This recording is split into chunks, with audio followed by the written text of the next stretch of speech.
Hi everyone, me again. I'm just going to go over prejudice and discrimination today. So first off, we've got stereotyping. So it's a collection of beliefs that we have about the people who belong to a certain group, regardless of their individual differences among the members of that group. So I'm sure you can think of a few examples, but this stems into the in and the out groups. So often these assumptions about people are made about people who aren't in your group, so who are different from you. So, for example, in a school setting, they might be the popular group and you might not be in that group. You might be sporty or a bit alternative or a bit of a nerd, which is fair enough. So not everyone is in the same group. Mean Girls is the epitome of examples of this, with all their cliques and saying you can't sit with us.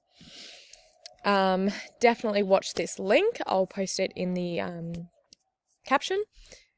This shows the effect that just putting a label on someone can have. So these are the 4 characteristics of prejudice.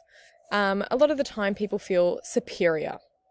If you're a part of the in-group, you think you're better and above the out-group. Also, the intrinsic differences. If you're not in my group, you're not like me. There's a difference between us. With the superiority, you can also feel more powerful than the out-group. And often the in-group can feel threatened by the out-group as well. So that's all about stereotyping and about the groups. And then moving on to prejudice. It's holding a negative attitude towards members of a group based solely on their membership of that group. So the most common ones: race, age, sexual orientation, gender, mental disorders, you name it, you've heard of it. Any group of people that you can think of, often there is prejudice associated with the group. Now note that a prejudice is a negative attitude, which we covered last week. It's when prejudice leads to discrimination that you can really see it. So that is positive or negative behaviour, generally negative, unfortunately, that is directed towards a social group and its members. So prejudice is an attitude, but discrimination is the behaviour. Very important distinction to make. And if you think about it, over the last decades, prejudice has changed heaps. So old-fashioned, they used to be signs like this one on the PowerPoint: white only help. You wouldn't see that nowadays, or you at least hope not. Now, modern prejudice, it's a little bit more subtle, or it's a bit covert. So bullying is a bit more of a subtle way of showing your prejudice, which is then discrimination. If you're showing your prejudice, that's the behaviour. So again, you would hopefully not see this today.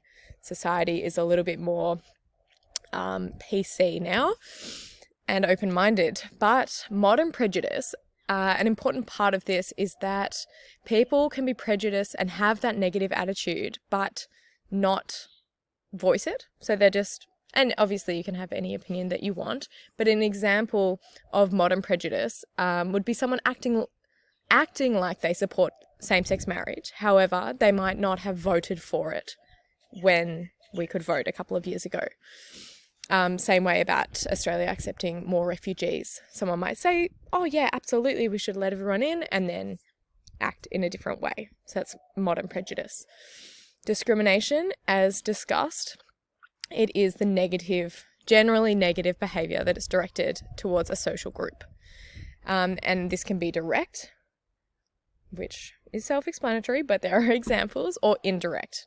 So that might just disadvantage people subtly again.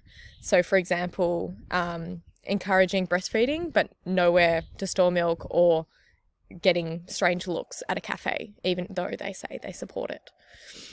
And the types of discrimination, which you've gone through in your S book: sexism, ageism, racism, ableism, you name it.